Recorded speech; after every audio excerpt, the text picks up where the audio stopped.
Assalamualaikum warahmatullahi wabarakatuh. Perkenalkan, nama saya Dwi Talita Salsabila dengan NIM 8602338847. Di sini saya akan membuat video untuk memenuhi tugas 3 pada mata kuliah Inovasi Pembelajaran. Baik, pada kesempatan kali ini saya akan mempresentasikan mengenai implementasi asesmen adaptif berbasis AI. Pada presentasi ini akan membedah mekanisme, manfaat praktis, dan cara melakukan intervensi pembelajaran yang personal yang dapat dilakukan di berbagai institusi. Baik, kita akan melakukan penjelasan di slide pertama, yaitu mengenai apa sih itu asesmen adaptif. Asesmen adaptif adalah metode penilaian yang menyesuaikan tingkat kesulitan soal secara otomatis berdasarkan jawaban peserta.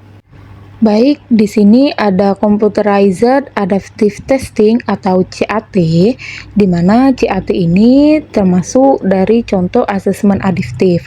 Nah, sistem dari CAT ini menggunakan algoritma AI untuk menyesuaikan tingkat kesulitan soal secara real time. Tujuannya sederhana, yaitu untuk menentukan tingkat kompetensi peserta tes sepresisi mungkin tanpa membuang waktu. Pada asesmen adaptif adanya perbandingan tes antara tes linier versus tes adaptif, di mana perbedaan mendasarnya sangat signifikan. Tes tradisional atau linier itu memberikan soal yang sama kepada semua siswa, hasilnya hanya berupa angka, sedangkan tes adaptif memberikan tantangan optimal yang unik untuk setiap siswa, memungkinkan untuk menghindari soal yang terlalu mudah atau yang membosankan, atau juga mungkin yang terlalu sulit yang dapat membuat frustasi, yang hasilnya bukan sekedar nilai tapi peta kompetensi yang detail. Pada slide berikutnya dapat dilihat bagaimana siklus adaptasi ini bekerja. Semuanya dimulai dari soal dengan kesulitan sedang. Begitu siswa menjawab, algoritma AI segera beradaptasi. Jika jawaban benar, soal berikutnya akan lebih sulit. Jika salah, soal akan menjadi lebih mudah. Proses ini terus berulang, memperbarui estimasi kemampuan siswa sampai tingkat akurasi yang dibutuhkan tercapai. Mesin di balik layar asesmen adaptif adalah item response theory. Sistem ini tidak hanya menghitung benar atau salah, tetapi menganalisis 3 karakteristik utama setiap butir soal. 1. Tingkat kesulitan soal. 2. Daya pembeda atau kemampuannya membedakan siswa pintar dan lemah. Dan 3. Probabilitas tebakan semu. Inilah yang membuat penilaian menjadi ilmiah dan sangat presisi. Lalu, apa manfaat praktisnya bagi institusi? Nah, manfaat praktisnya bagi institusi pertama, efisiensi waktu. Tes dapat dipersingkat hingga 50% tanpa mengorbankan akurasi. Lalu yang kedua ada diagnostik presisi, di mana kita bisa mendeteksi kelemahan spesifik siswa. Dan yang ketiga ada keamanan tes, karena setiap siswa mendapat paket soal yang berbeda untuk meminimalisir peluang kecurangan. Baik, yang berikutnya ada contoh konkret dashboard dosen. Dari data asesmen, dosen disajikan dengan peta panas atau heat map kelas.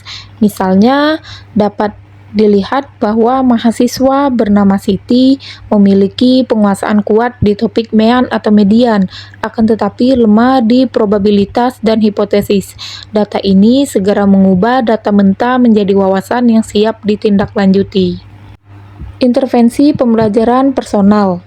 Wawasan ini memungkinkan intervensi personal, di mana dosen dapat membentuk grup remedial untuk siswa seperti Siti yang lemah di probabilitas untuk mengarahkan mereka ke modul yang spesifik, atau dapat menugaskan grup pengayaan kepada mahasiswa berprestasi dan melakukan penyesuaian kuliah jika melihat mayoritas kelas lemah di satu topik tertentu seperti hipotesis. Pada contoh konkret mahasiswa, bagaimana perspektif pada mahasiswa? Nah, mereka ini tidak lagi hanya melihat nilai 70, 60, atau di bawah KKM, tetapi melihat profil kompetensi mereka. Tampilan ini membantu mereka fokus pada kelemahan spesifik, misalnya hanya di trigonometri, dan menerima rekomendasi materi otomatis sehingga waktu belajar mereka menjadi jauh lebih efektif. Hal yang telah kita bicarakan sebelumnya itu mengarah pada self-regulate learning atau belajar mandiri yang lebih baik. Jadi tanpa asesmen adiktif, siswa itu cenderung menyerah total. Akan tetapi dengan bantuan asesmen adiktif, mereka akan memiliki pemahaman diri yang jelas seperti saya itu lemah di integral tertentu, jadi saya harus fokus ke sana. Nah, hal ini menjadikan mereka pelajar yang lebih terarah dan mandiri. Untuk implementasi, ada beberapa langkah teknis yang harus diperhatikan. Pertama, menyiapkan bank soal besar dengan variasi kesulitan.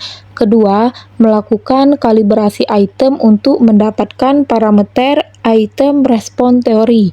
Dan yang ketiga atau yang terakhir, yaitu mengintegrasikan dengan platform AI yang teruji.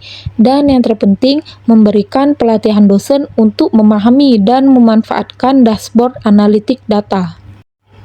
Kesimpulan pada presentasi yang telah saya sampaikan yaitu bahwasannya asesmen adaptif berbasis AI mengubah evaluasi dari sekadar penghakiman akhir menjadi peta navigasi yang sangat bernilai.